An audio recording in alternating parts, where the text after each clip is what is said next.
Pemirsa, Presiden Prabowo Subianto menyambut kedatangan Perdana Menteri Malaysia Anwar Ibrahim di Istana Merdeka Jakarta. Kunjungan ini dilakukan dalam rangka silaturahmi Hari Raya Idul Fitri 1447 Hijriah.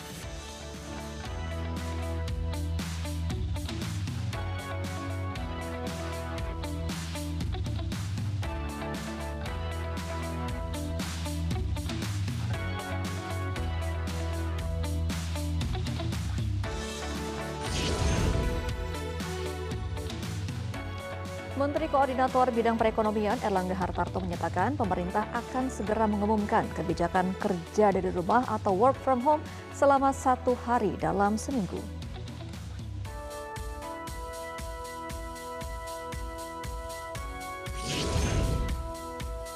Halo pemirsa Setia News Line, apa kabar Anda? Senang sekali kami bisa menjumpai Anda dalam edisi kali ini bersama saya Jose Nicole. Dan saya Gemma Tanjung, ada sejumlah informasi yang sudah kami siapkan untuk menemani akhir pekan Anda.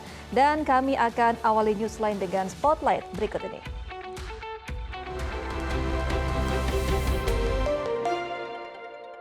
Pemirsa, pada Spotlight pertama kita akan bahas terkait dengan puncak balik gelombang kedua Lebaran diprediksi akan terjadi pada hari ini di sejumlah simpul transportasi nasional. Mulai dari bandara, pelabuhan hingga terminal bus ya pemirsa, pergerakan pemudik ini terus meningkat menjelang berakhirnya masa libur dan cuti bersama.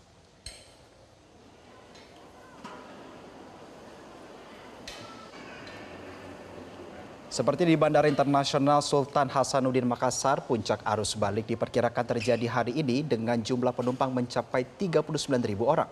Dan sejak pagi antrian penumpang terlihat di counter check-in terminal keberangkatan. Penumpang didominasi oleh pekerja, pegawai swasta dan mahasiswa yang kembali ke kota masing-masing menjelang aktivitas normal. Rata-rata pergerakan penumpang selama masa arus balik ini mencapai 37.000 orang per hari dengan 271 pergerakan pesawat. Trafik didominasi penerbangan domestik menuju wilayah Jawa, Kalimantan, dan Indonesia Timur dengan total ratusan ribu penumpang, sementara penerbangan internasional mencatatkan belasan ribu penumpang. Pihak dari bandara juga mengoperasikan puluhan extra flight untuk mengantisipasi lonjakan penumpang.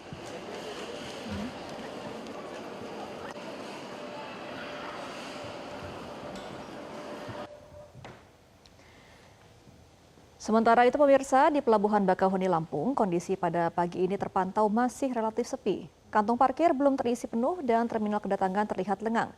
Meski demikian, pihak ASDP memprediksi gelombang kedua puncak arus balik akan terjadi pada hari ini. Dan hingga saat ini pemirsa masih ada sekitar 40% pemudik yang belum kembali ke Pulau Jawa. Berdasarkan data terakhir, puluhan ribu penumpang dan belasan ribu kendaraan telah menyeberang. Namun angka ini mengalami penurunan dibandingkan tahun sebelumnya. Untuk mengatur kelancaran, pihak ASDP masih menerapkan skema single ticketing dan delaying system guna mencegah penumpukan kendaraan di area pelabuhan.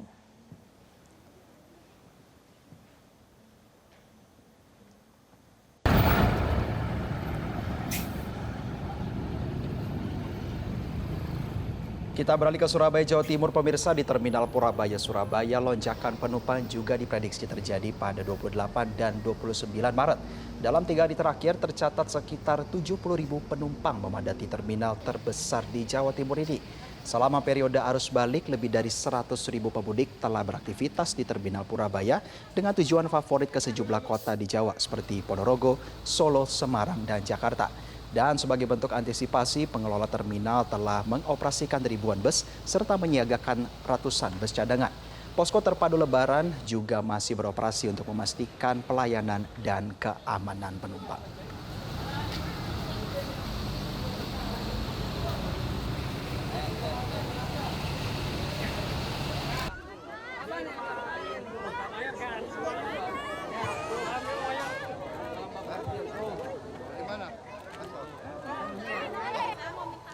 Ya pemirsanya adalah visual kunjungan Presiden Prabowo Subianto yang terlihat di unggahan media sosial pribadinya. Dan dalam kesempatan tersebut Presiden didampingi Sekretaris Kabinet Teddy Indrawijaya menyusuri pemukiman warga yang berjarak sekitar 3 km dari pusat kota Jakarta.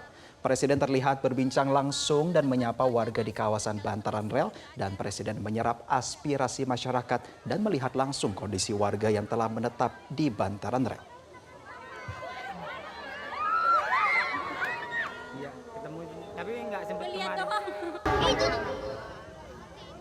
Dan pemirsa, usai peninjauan, Presiden Prabowo langsung mengumpulkan sejumlah menteri dan direktur utama BUMN pada Kamis malam untuk menindaklanjuti hasil kunjungannya. Presiden memerintahkan Menteri Perumahan dan Kawasan Permukiman, Menteri Pekerjaan Umum, serta sejumlah pimpinan BUMN untuk segera menyiapkan pembangunan hunian baru. Rencananya, lokasi hunian diupayakan tidak jauh dari tempat tinggal saat ini yang ditinggali oleh masyarakat Bantaran Rel. Masyarakat Bantaran Rel juga menyambut baik dan bahagia dengan wacana ini, serta kita akan melihat bagaimana tanggapan dari mereka. Setuju banget sih, saya malah senang kalau emang ada benar-benar ada gitu, saya senang di sana. Jadi setuju ya? Iya. Makanya saya minta tolong sama Bapak Presiden, saya minta ditetapkan tempat tinggal yang layak. Berarti Ibu setuju ya Bu? Setuju. Saya senang sih kalau misalkan Bapak Presiden mau tinggalkan kami, maksudnya ngasih tempat tinggal.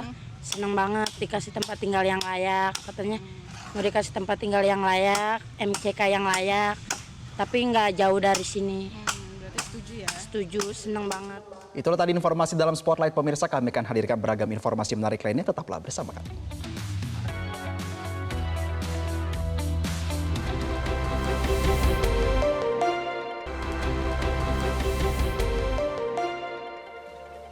Pemirsa, Anda kembali di Newsline dan kita akan masuk ke informasi terkait dengan menyambut bulan suci Ramadan dan perayaan Idul Fitri 1447 Hijriah. PT Astra Honda Motor menghadirkan rangkaian program mudik bertajuk Satu Arti Penuh Arti. Program ini dihadirkan untuk menemani perjalanan konsumen setia Honda agar dapat mudik lebih aman, nyaman, dan penuh kebersamaan.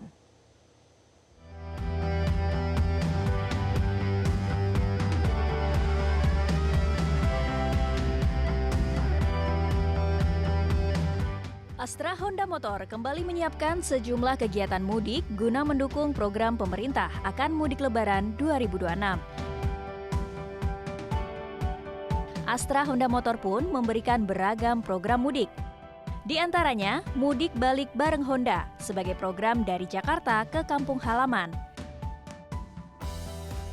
Balik bareng Honda sebagai program dari kampung halaman ke Jakarta, Bali Santai Honda, serta program Lebaran Nusantara sebagai program silaturahmi bersama konsumen Astra Honda Motor selama musim mudik 2026.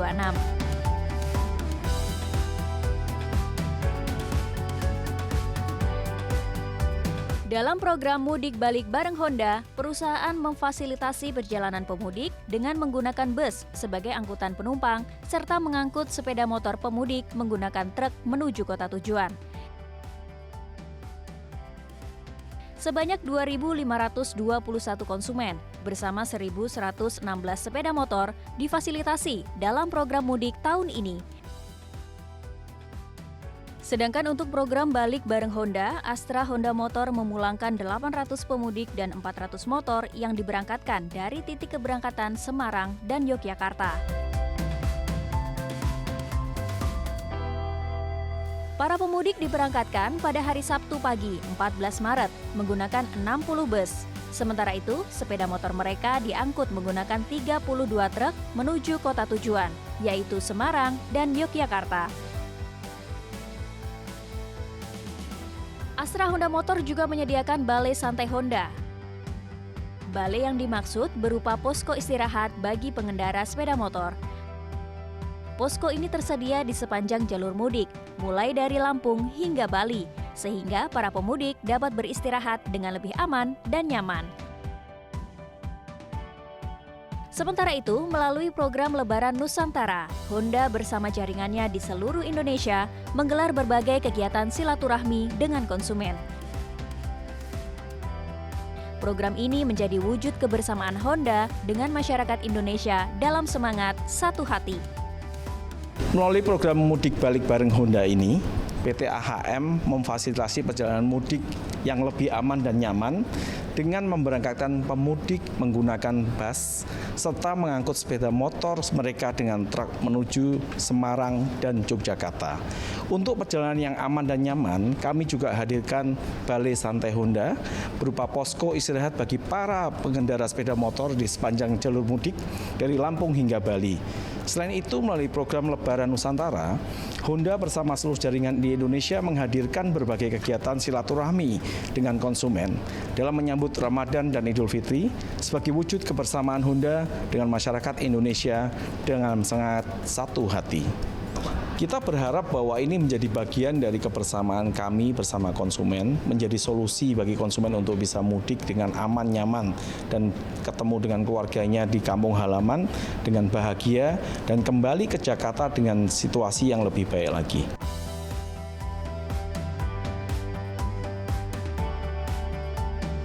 Pada tahun 2026 ini, PT Astra Honda Motor memberangkatkan sebanyak 3.321 pemudik dengan tujuan Yogyakarta dan Semarang.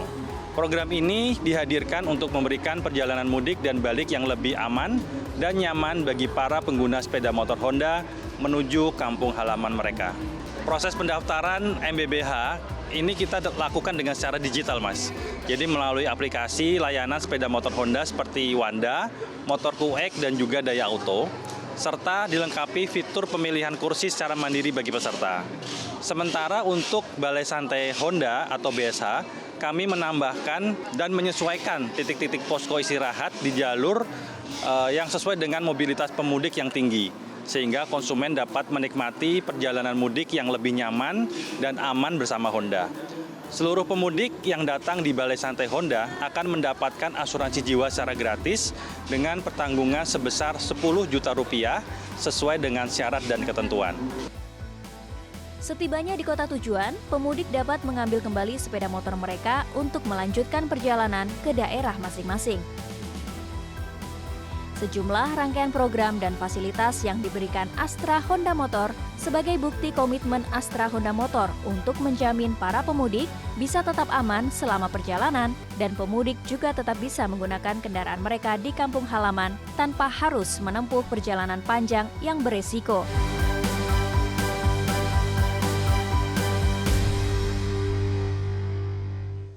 Dan pemirsa, Newsline masih akan kembali untuk menghadirkan informasi menarik lainnya. Tetaplah bersama kami.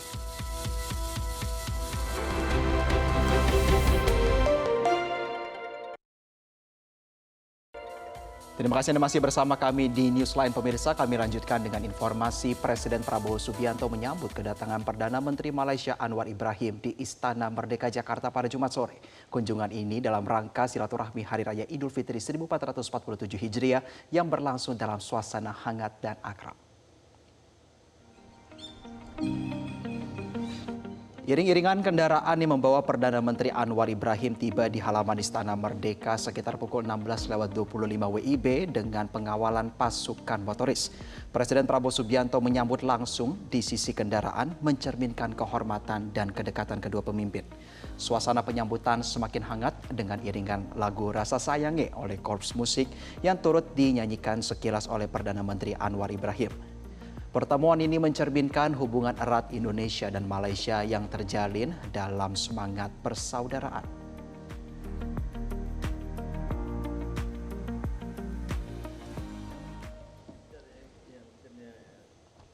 Usai pertemuan, pemirsa, Presiden Prabowo dan Perdana Menteri Anwar kembali berjalan bersama menuju kendaraan sambil berbincang hangat. Presiden Prabowo bahkan turut menemani PM Anwar dalam satu kendaraan menuju pangkalan TNI AU Halim Perdana Kusuma sebagai simbol kedekatan personal dan diplomatik. Setibanya di Halim, PM Anwar disambut jajaran kehormatan dan dilepas dengan penuh hormat. Suasana akrab kembali terlihat saat keduanya saling berpamitan di bawah tangga pesawat sekitar pukul 19.20 WIB. PM Anwar dan rombongan lepas landas meninggalkan Indonesia. Kunjungan ini menegaskan kedekatan hubungan kedua negara serumpun.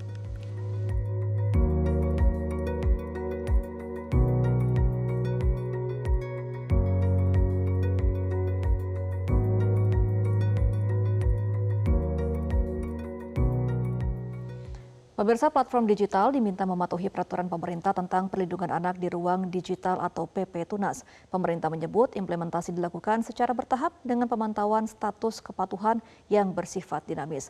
Untuk informasi selengkapnya, tunggu apa lagi bersama Kata Oma.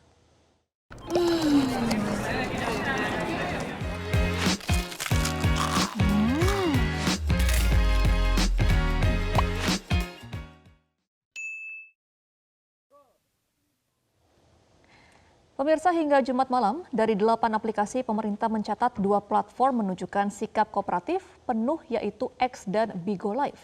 Platform X telah menyesuaikan batas usia minimum menjadi 16 tahun serta berkomitmen melakukan identifikasi dan penonaktifan akun di bawah umur.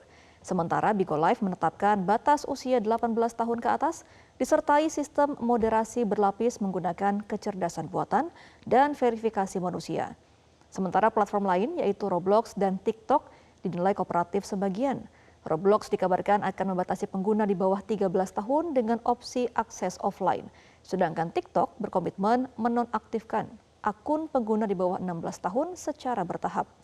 Pemerintah menegaskan seluruh platform digital yang beroperasi di Indonesia wajib menyesuaikan layanan sesuai regulasi. Tidak ada kompromi dalam hal kepatuhan, dan pemerintah memiliki kewenangan memberikan sanksi hingga menegakkan akses jika terjadi pelanggaran. Kami juga telah bersurat dan menginstruksikan khususnya kepada 8 platform pertama karena dilakukan secara bertahap dan pada tahap implementasi awal ini untuk menyampaikan komitmen dan rencana aksi kepatuhan dari masing-masing platform. Untuk saat ini kita perlu memberikan apresiasi kepada platform yang bersikap kooperatif penuh. Teman-teman sekalian, ada 2 platform yang melakukan kooperatif penuh dalam pemenuhan kewajiban kepatuhan, yaitu yang pertama adalah platform X dan platform Bigo Live. Selain kedua itu, ada kabar cukup baik datang dari 2 platform lainnya yang menunjukkan sikap kooperatif sebagian, yaitu Roblox dan TikTok. Kepada keduanya, kami tetap meminta untuk segera melengkapi kepatuhan agar dapat dilakukan secara menyeluruh.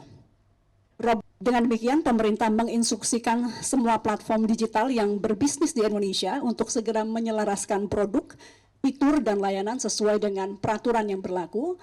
Kami kembali tegaskan bahwa tidak ada kompromi dalam hal kepatuhan dan bahwa setiap entitas bisnis yang beroperasi di Indonesia wajib mematuhi hukum yang juga berlaku di Indonesia. Kepala Badan Komunikasi Pemerintah, Angga Raka Prabowo menjelaskan bahwa peraturan pembatasan penggunaan akun media sosial di bawah usia 16 tahun atau PP Tunas berlaku mulai hari ini. Jika ada yang melanggar PP Tunas ini, maka akan diberikan sanksi tegas. Nah, selama ini kita juga sudah saling berkomunikasi dengan para platform. Kita harapan kami mereka comply gitu. Jadi per besok semua akun-akun yang di bawah usia 16 tahun semuanya otomatis akan tidak bisa diakses. Pengawasannya kan tadi ada 10 itu dulu kan Mas yang beresiko tinggi. Ya, yang berisiko tinggi. 10 itu yang kemudian besok akan dijalankan gitu. Nah, kalau misalnya ada pelanggaran, nah itu adakah antisipasi sanksi yang dipikirkan oleh teman-teman Komdis? Ada, di dalam aturan kami sudah terapkan sanksi mulai dari denda hingga yang paling berat adalah penutupan. Tapi kita berkomunikasi baik selama ini dengan platform, mereka juga akan comply dengan aturan-aturan yang ada. Pemirsa, kita beralih ke informasi. Menteri Perhubungan Dudi Purwagandi bersama Wakil Menteri Komunikasi dan Digital Angga Raka Prabowo melakukan kunjungan ke Pelabuhan Bakauheni Lampung. Dalam kunjungan ini, Menteri Perhubungan meninjau pemudik motor, sedangkan Wakil Menteri Komdiji meninjau posko lebaran dan layanan komunikasi. Kunjungan dilakukan pada Jumat malam dengan menyasar area keberangkatan pemudik di Pelabuhan Bakauheni. Menteri Perhubungan dan Wakil Menteri Komdiji menyapa langsung para pemudik roda 2 yang akan menyeberang ke Pulau Jawa. Keduanya juga berbincang dengan pemudik terkait perjalanan dan kendala yang dihadapi, serta memberikan cindera mata sebagai bentuk perhatian. Menteri Perhubungan menegaskan perhatian khusus diberikan kepada pemudik roda 2 mengingat resiko perjalanan yang lebih tinggi. Sementara itu, Wakil Menteri Komunikasi dan Digital meninjau posko Lebaran dan Idul Fitri di dermaga reguler. Angga Raka Prabowo juga mengunjungi Balai Monitoring untuk memastikan layanan komunikasi berjalan optimal. Selanjutnya, Wakil Menteri menyusuri ruang tunggu penumpang dan berdialog dengan pemudik terkait kualitas jaringan dan kendala komunikasi. Kunjungan ini dilakukan untuk memastikan kelancaran arus mudik serta kesiapan layanan transportasi dan komunikasi bagi masyarakat. Bertemu dengan beberapa pemudik, ya pemudik berkendaraan motor 2 bersama, biasanya mereka sekarang hari ini adalah arus mudik, arus balik mudik. Diperkirakan hari ini dan besok menjadi peaknya. Tadi kami tanya bagaimana kondisi jaringan sinyal selama di masa mudik. Alhamdulillah jawaban masyarakat, mereka merasa aman, merasa baik. Memang kami pantau ada sekitar 10.000 laporan ke Komsel tentang beberapa gangguan, tapi alhamdulillah hari ini semuanya sudah terselesaikan. Di Bakauheni sendiri di Lampung kecepatan rata-rata di 30 MB per second, kemudian success rate 96%. Jadi alhamdulillah sangat baik. Kita menghimbau juga kepada masyarakat yang hari ini harus balik mudik untuk tetap berhati-hati, menggunakan layanan komunikasi dengan baik. Jika ada kendala, silahkan dilaporkan. Pemirsa, sistem ganjil genap Jakarta sempat ditiadakan pada momen libur Hari Raya Nyepi dan Idul Fitri. Pemerintah DKI Jakarta kembali memberlakukan sistem GAG di 25 ruas jalan utama. Lalu bagaimana informasi selengkapnya berikut laporan jurnalis Metro TV Arbidia Dono Sumito dan juru kamera Video Ardi selengkapnya untuk Anda.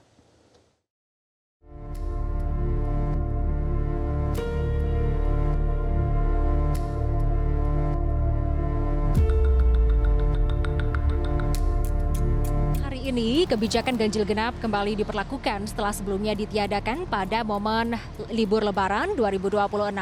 Dan pada tanggal 25 Maret 2026 ini, kebijakan ganjil genap kembali diberlakukan di 25 ruas utama yang akan Anda lihat pemirsa dari layar kaca Anda oleh juru kamera kami Widiarto Adi.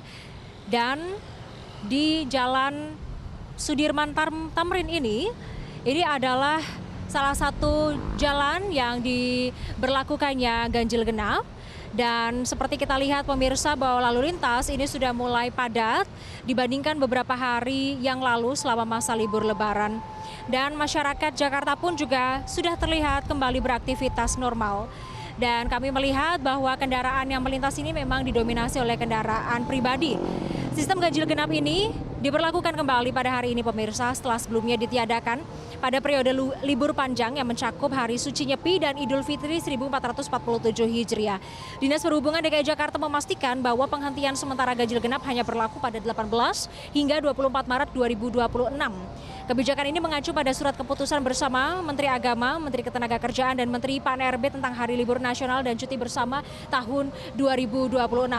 Dan bagi pengendara yang mungkin akan beraktivitas kembali pada hari ini, diingatkan untuk menyesuaikan plat kendaraannya sesuai tanggal hari ini agar tidak mendapatkan sanksi, yakni sanksi tilang. Dan bagi yang melanggar pemirsa, untuk sanksi tilang ini dengan denda maksimal Rp500.000 sesuai dengan ketentuan Undang-Undang Lalu Lintas yang berlaku. Dan untuk ketentuan dari aturan aktif pada sistem ganjil genap ini tentunya dikembalikan lagi seperti aturan dari sistem ganjil genap pada umumnya, yakni untuk pagi pukul 6 hingga 10 dan kembali berlaku pada sore hari pukul 16 hingga 21 waktu Indonesia Barat. Mungkin demikian dapat kami sampaikan dari Jakarta terkait dengan sistem ganjil genap yang kembali berlaku pada hari ini. Dan pemirsa, untuk Anda yang akan beraktivitas kembali, jangan lupa menyesuaikan plat kendaraan Anda sesuai dengan tanggal hari ini. Selamat beraktivitas, dan dari Jakarta, Arbidia Dono Sumito, Widiarto Adi, Metro TV. Pemirsa, Sekretaris Kabinet Teddy Indrawijaya bersama Menteri Perhubungan Dudi Purwagandi meninjau langsung puncak arus balik Lebaran di Terminal Terpadu Pulau Gerbang, Cakung, Jakarta Timur. Seskap menyatakan perjalanan pemudik berlangsung lancar usai memantau langsung puncak arus balik Lebaran di Terminal Terpadu Pulau Gebang, Jakarta Timur. Seskap menegaskan pemerintah terus berupaya meningkatkan kualitas penyelenggaraan arus mudik dan balik agar lebih baik dari tahun sebelumnya. Sinergi kuat antara Kementerian Perhubungan, Kepolisian, pemerintah daerah, serta instansi terkait menjadi kunci dalam mengelola tingginya mobilitas masyarakat selama Lebaran. Selain itu, pemerintah juga menyiapkan langkah antisipatif menghadapi potensi gelombang kedua arus balik Lebaran yang diprediksi akan terjadi pada tanggal 28 hingga 29 Maret mendatang.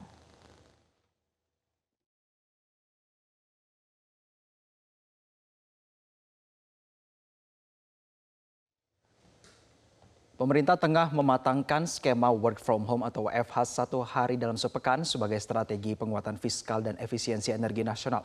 Kebijakan ini mulai disimulasikan oleh sejumlah kementerian dan pemerintah daerah.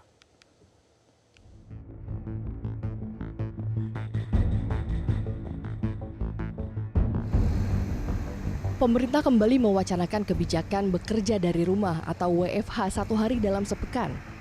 Langkah ini bukan lagi karena pandemi, melainkan sebagai strategi menjaga defisit APBN tetap di bawah 3% di tengah gejolak ekonomi dunia. Menteri Koordinator Bidang Perekonomian Erlangga Hartarto menjelaskan aspek teknis penerapan WFH ini sedang dimatangkan. Kebijakan ini tidak hanya menyasar ASN, tetapi juga didorong untuk diadopsi sektor swasta dan pemerintah daerah.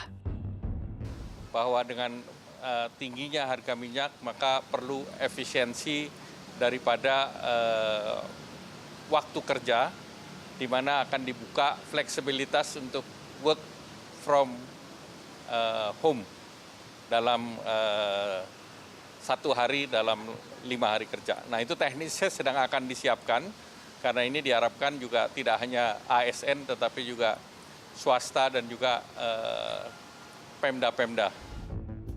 Merespons arahan tersebut, Kementerian Sosial mulai mensimulasikan pembagian porsi kerja.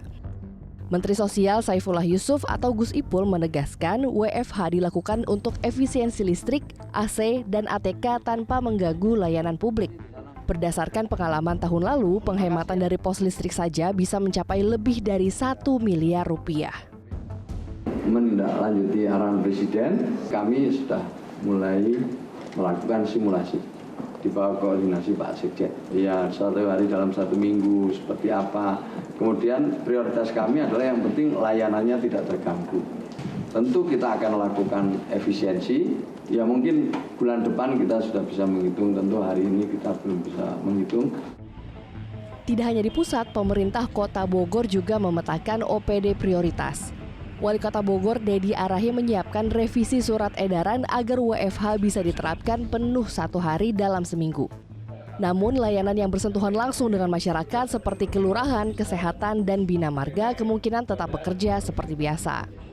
Kami akan coba lakukan pemetaan segera, ya, terutama OPD mana yang nantinya akan diprioritaskan untuk bisa melaksanakan WFH. Akan menyelaraskan dengan aturan atau instruksi dari pemerintah pusat. Kebijakan WFH ini diharapkan mampu menekan impor BBM di tengah krisis global dan ketegangan di Timur Tengah. Seluruh instrumen pemerintah kini menanti arahan final Presiden Prabowo Subianto sebelum resmi diberlakukan secara nasional pasca Lebaran mendatang. Tim Liputan Metro TV.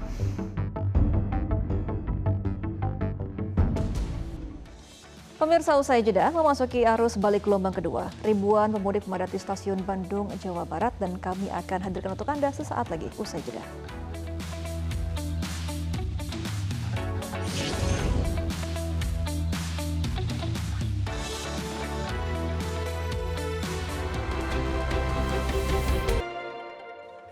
Pemirsa, Anda kembali di Newsline. Kita akan masuk ke informasi terkait dengan memasuki arus balik gelombang kedua. Ribuan pemudik memadati stasiun Bandung, Jawa Barat pada pagi ini. Total ada 98.000 penumpang yang berangkat dari stasiun Bandung menuju berbagai daerah selama periode angkutan Lebaran. Untuk informasi selengkapnya, tunggu apa lagi bersama Kata Oma.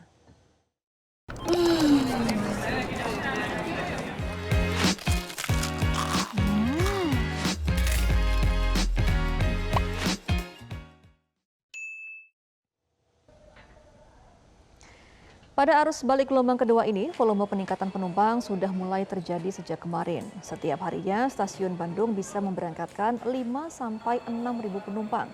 Sejak dimulainya periode angkutan Lebaran tahun 2026 pada 11 Maret hingga hari ini, PT KAI Daob 2 Bandung telah memberangkatkan sebanyak 273.000 penumpang.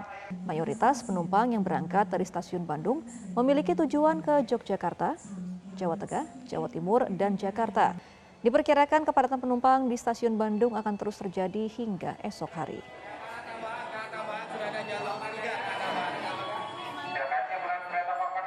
Pada hari ini, data keberangkatan dari stasiun Bandung, hari ini kami akan memberangkatkan lebih kurang ada 6.100 pengguna jasa kereta api dari stasiun Bandung. Sementara yang datang hari ini sudah tercatat sebanyak 6.700 pengguna jasa kereta api. Jadi kalau kita lihat memang hari ini jumlah pengguna jasa yang datang jauh lebih tinggi dibandingkan dengan yang berangkat khususnya dari stasiun Bandung. Tentunya kalau keberangkatan masih tetap sama, cuma untuk hari ini, beberapa hari belakangan ini memang keberangkatan ada tambahan yaitu ke arah Jakarta. Jadi jumlah pengguna jasa kereta api yang ke Jakarta pasca Idul Fitri cukup banyak meningkatnya. Terminal 1 Bandara Soekarno-Hatta terpantau ramai oleh penumpang yang tiba. Keramaian di pintu kedatangan ini melonjak tajam dibandingkan hari-hari biasa. Pemirsa, pintu kedatangan Terminal 1 Bandara Soekarno-Hatta terpantau dipadati penumpang yang tiba maupun keluarga yang menjemput. Keramaian ini terlihat jauh meningkat dibandingkan hari biasa. Pada Sabtu 28 Maret 2026, prediksi sebanyak 187.000 penumpang akan tiba di Bandara Soekarno-Hatta. Khusus untuk di Terminal 1, sebanyak 49.000 penumpang akan tiba. Hingga saat ini, total peningkatan penumpang di Soekarno-Hatta sudah mencapai 79%. Adapun rute domestik dengan volume kedatangan tertinggi berasal dari Denpasar, Medan, Makassar, Surabaya, dan Padang. Puncak arus mudik sendiri diperkirakan terjadi pada tanggal 28 hingga 29 Maret 2026. Hal ini mengingat pada hari Senin mendatang mayoritas masyarakat sudah kembali beraktivitas dan bekerja seperti biasa.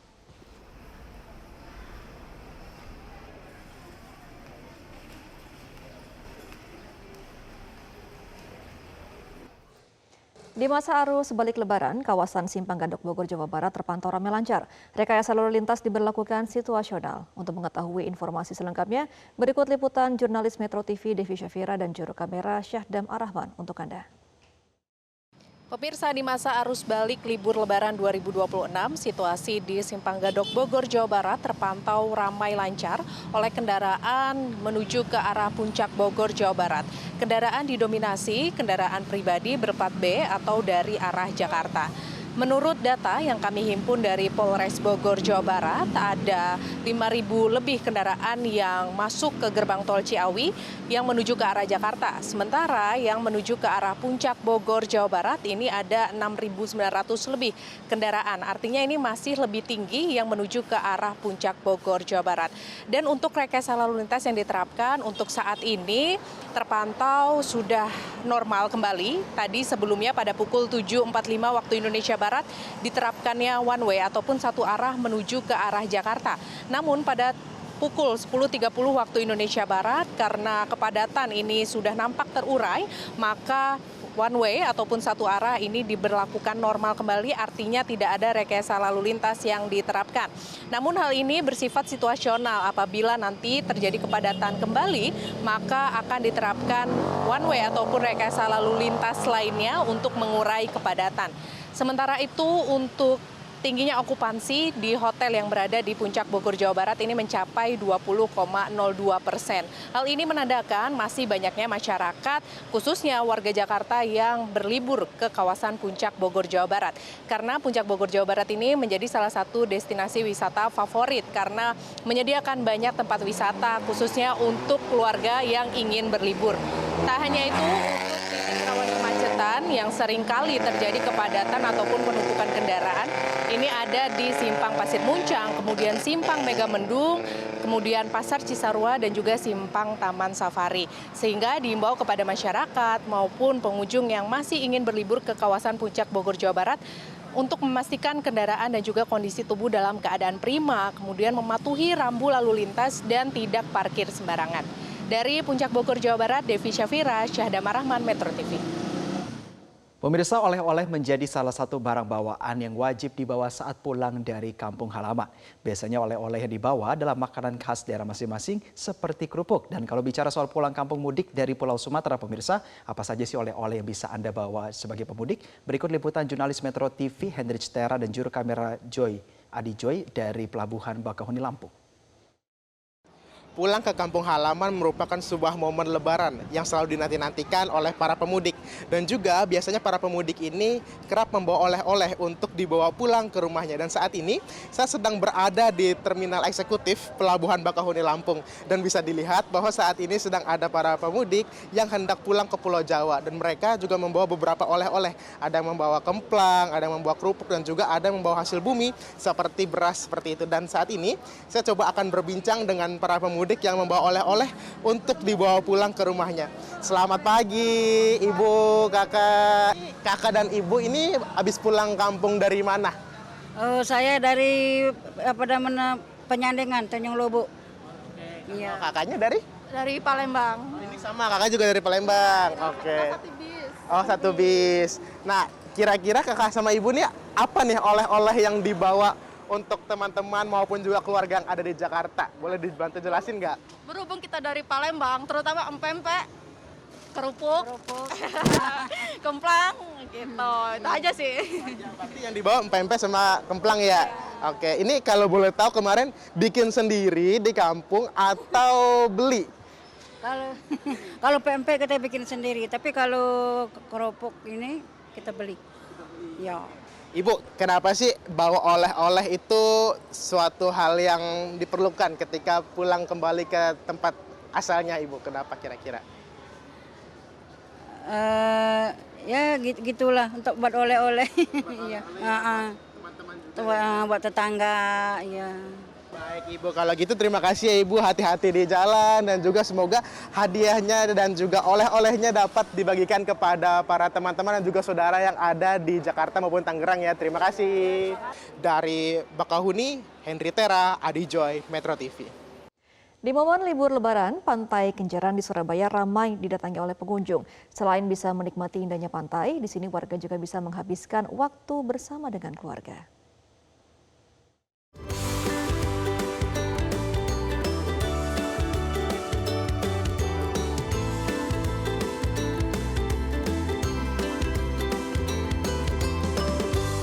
Kali ini saya akan mengajak Anda untuk berlibur ke Surabaya karena ada salah satu spot yang paling favorit yang digemari oleh masyarakat Surabaya ketika momen liburan tiba, yakni adalah Pantai Kenjeran yang terletak di utara dari kota Surabaya. Karena di momen libur Lebaran ini ada banyak sekali masyarakat yang mengajak keluarganya untuk sekadar berrekreasi sambil menikmati pantai dari pinggir sembari mereka piknik membawa keluarganya, kemudian juga saling menyantap makanan karena memang ada banyak sekali kegiatan yang bisa mereka lakukan di Pantai Kenjeran, seperti banyak anak-anak yang berenang di pinggir pantai. Kemudian juga ada wisata perahu yang bisa membawa Anda untuk melihat bagaimana kondisi dari pantai di utara Surabaya ini. Dan juga ada beberapa kegiatan lainnya seperti ada live musik juga yang bisa menambah keseruan Anda ketika berlibur di Pantai Kenjeran. Tiketnya sangat terjangkau, hanya 15.000 untuk satu orangnya. Jadi bagi Anda yang belum punya kegiatan di libur Lebaran kali ini mungkin bisa berkunjung ke Pantai Kenjeran.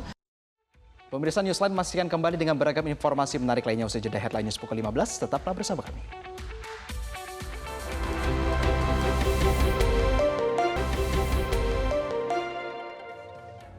Pemirsa Newsline kami lanjutkan dengan informasi Menteri Koordinator Bidang Perekonomian Erlangga Hartarto menyatakan pemerintah segera mengumumkan kebijakan kerja dari rumah atau work from home selama 1 hari dalam seminggu. Kebijakan ini diambil sebagai langkah efisiensi konsumsi bahan bakar minyak di tengah kenaikan harga minyak dunia. Pernyataan ini disampaikan Menteri Koordinator Bidang Perekonomian Erlangga Hartarto usai menghadap Presiden Prabowo Subianto di Istana Kepresidenan Jakarta. Dalam pertemuan tersebut, Erlangga melaporkan hasil rapat koordinasi sejumlah menteri di bawah Kementerian Koordinator Bidang Perekonomian. Pemerintah menilai kebijakan WFH 1 hari dalam sepekan dapat menjadi salah satu solusi untuk menekan konsumsi BBM nasional tanpa mengganggu produktivitas kerja. Saat ini, finalisasi aturan masih berlangsung dan akan ditetapkan dalam waktu dekat mengingat sisa waktu bulan ini yang terbatas.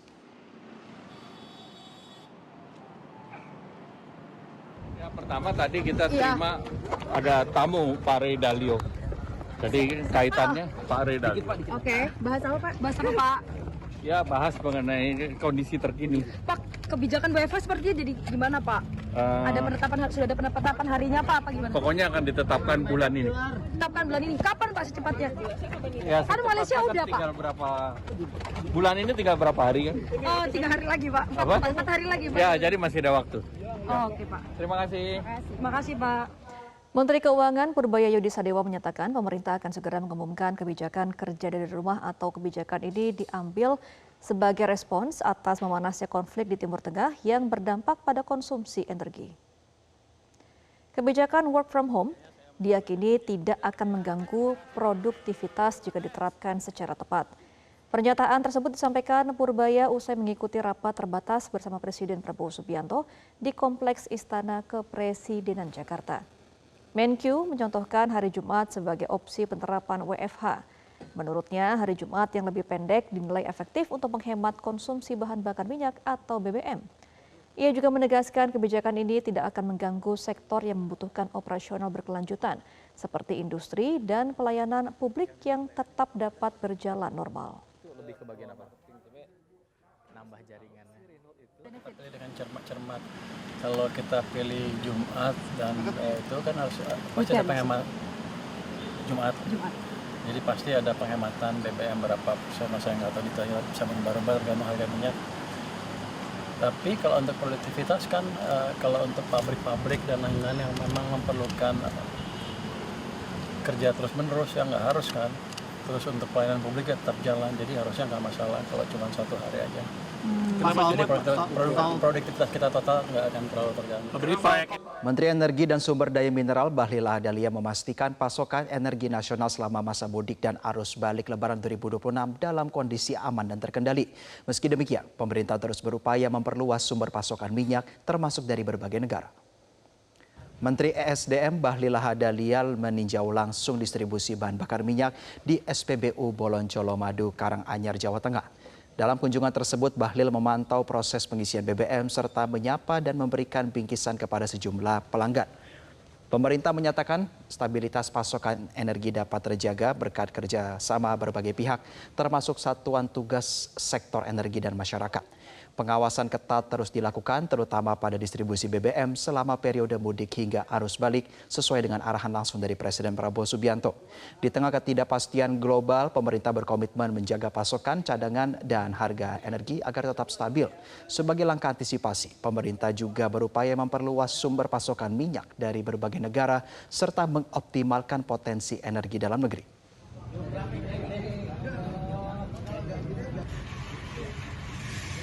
Insya Allah pemerintah akan menjaga tentang pasokan energi, kemudian cadangan energi kita dan harga.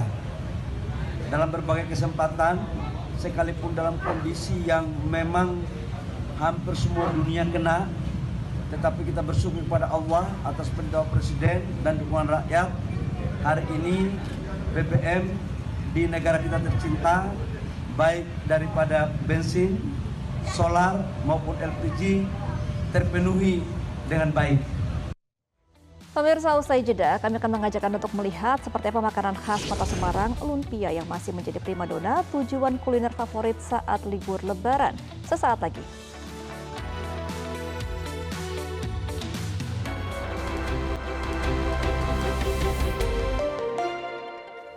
Pemirsa, Anda kembali di Newsline. Kita akan masuk ke informasi makanan khas Kota Semarang, lumpia, masih menjadi primadona tujuan kuliner favorit saat libur Lebaran. Makanan satu ini masih terus diburu dan tidak hanya untuk dinikmati secara langsung bersama sanak keluarga, namun juga menjadi oleh-oleh atau buah tangan. Jurnalis Metro TV Ca Ervina dan juru kamera Novia Andriana akan menyampaikan informasinya langsung dari Semarang.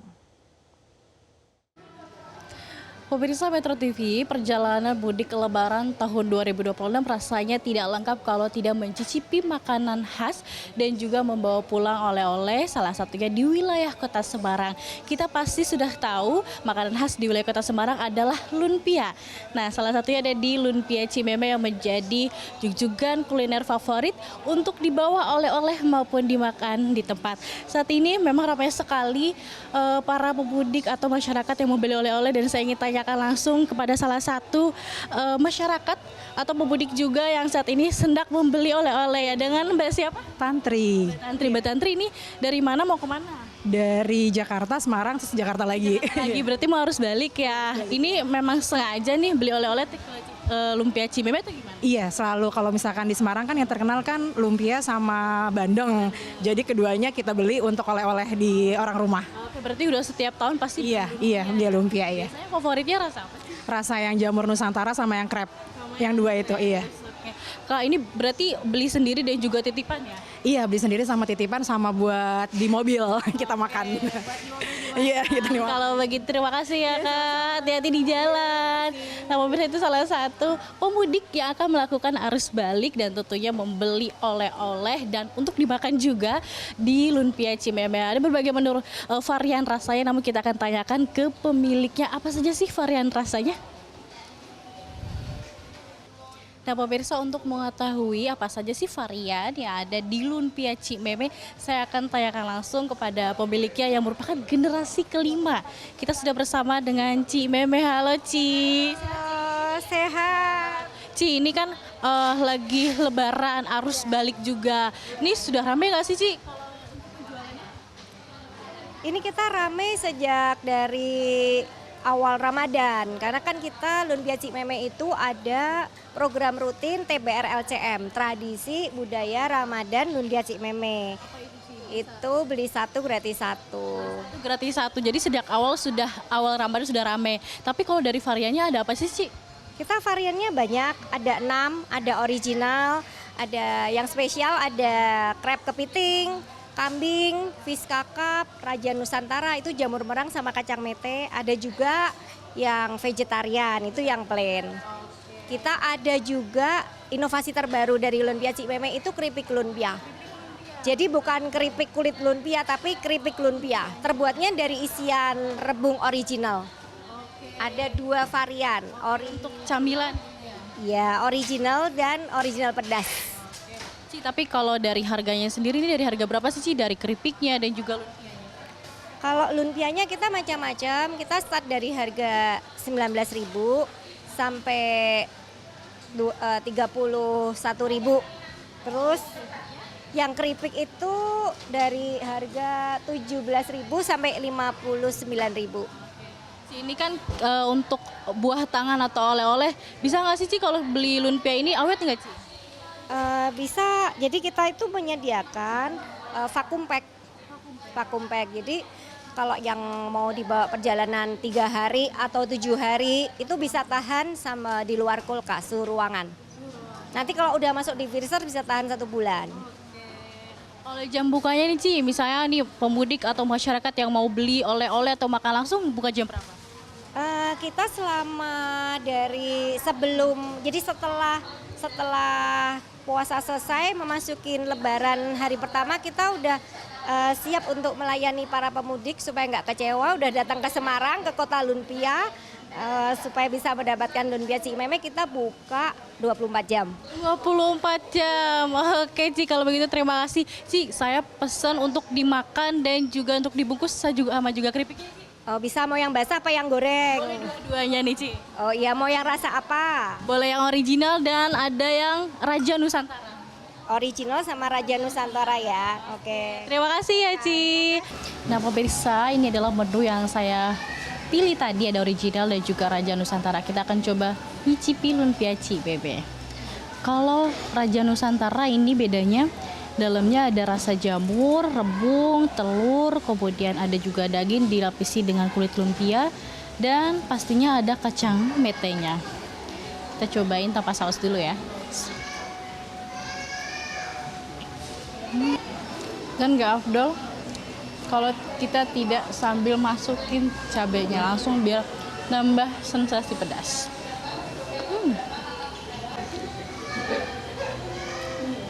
Kita coba ditambah rambangnya.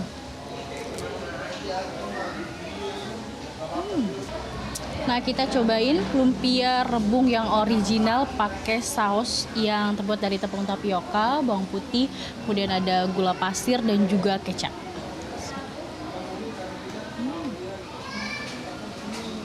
Nah, pemirsa, dari dua menu ini saya lebih favorit rasa original karena lebih otentik dan pastinya rebungnya tidak terasa, tidak tercium baunya. Saya akan lanjut makan dulu dan saya sudah membungkus juga makanan untuk dibawa pulang dan juga keripiknya. Dan kalau kalian ke Lumpia Cibebe di Jalan Gajah Mada, ini sangat nyaman sekali karena ada musola, kemudian bisa makan langsung di tempat di lantai 1 atau di lantai 2 dan juga dibawa pulang karena aman karena ada varian vakumnya. Dari Semarang, Jawa Tengah, Richard Vina Nupiandra, Metro TV.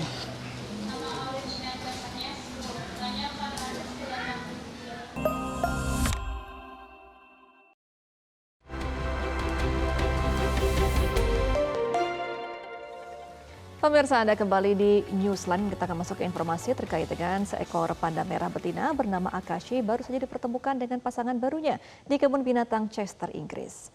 Jadi pemirsa, Akashi dipertemukan dengan Koda, seekor panda merah jantan. Pertemuan mereka bukan tidak terjadi secara kebetulan. Keduanya dipasangkan melalui program pembiakan Eropa yang terkoordinasi dan dipertimbangkan genetika, usia, dan kesehatan. Menurut International Union for Conservation of Nature atau IUCN, panda merah diklasifikasikan sebagai spesies yang terancam punah dengan populasi di alam liar di wilayah Nepal, India, Bhutan, Myanmar, dan Tiongkok Selatan yang diperkirakan kurang dari 10.000 ekor. Pihak kebun binatang Chester menyatakan populasi mereka telah menurun sekitar 40% dalam 2 dekade terakhir. Hal ini dipicu oleh hilangnya habitat deforestasi, perburuan liar, dan perdagangan satwa liar ilegal. Meski disebut panda, mereka tidak masuk dalam keluarga yang sama dengan panda raksasa dan justru menjadi satu-satunya spesies dalam kelompok Ailuridae. Pihak kebun binatang menyebut interaksi awal antara Akashi dan Koda menunjukkan perilaku yang normal, seperti menandai wilayah dan saling mendekati. Dan jika proses ini berhasil, keduanya diharapkan dapat berkembang biak dan memberikan kontribusi pada program konservasi global.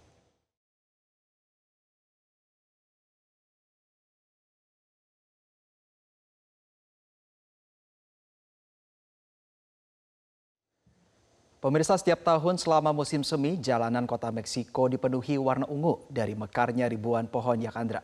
Pada Selasa lalu, jalan-jalan, taman, serta alun-alun kota Meksiko tampak dipenuhi bunga-bunga ungu. Warga setempat dan beberapa turis tampak menikmati pemandangan pohon yakandra yang bermekaran di kota Meksiko. Tampak para pelari dan pesepeda melakukan rutinitas mereka sembari berhenti sejenak mengambil foto-foto dan mengagumi pohon-pohon tersebut yang lebih dari seabad ada di Meksiko. Bagi banyak penduduk kota Meksiko, mekarnya pohon tersebut bukan hanya peristiwa visual tetapi juga emosional. Musim ini bertepatan dengan suhu yang lebih menyenangkan dan peningkatan aktivitas luar ruangan yang memenuhi suasana hati penduduk. Selain menjadi bagian penting dari lanskap ibu kota, pohon yakandra juga berkontribusi pada keanekaragaman hayati perkotaan, berfungsi sebagai tempat berlindung bagi burung dan serangga penyerbu.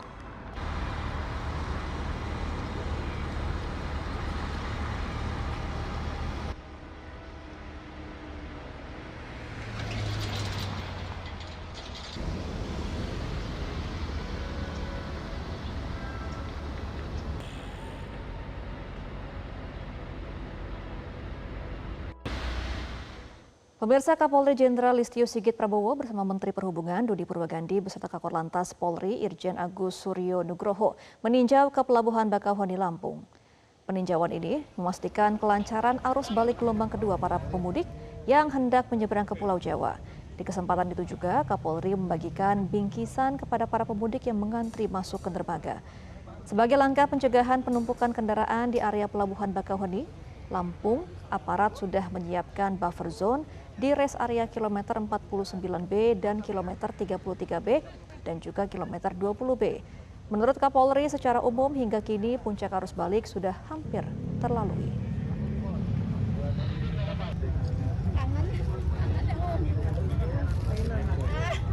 Khusus untuk di wilayah Bakauheni, tadi kita mendengarkan langsung laporan dari Kapolda dan Dirut ASDP terkait kondisi di wilayah Bakauheni.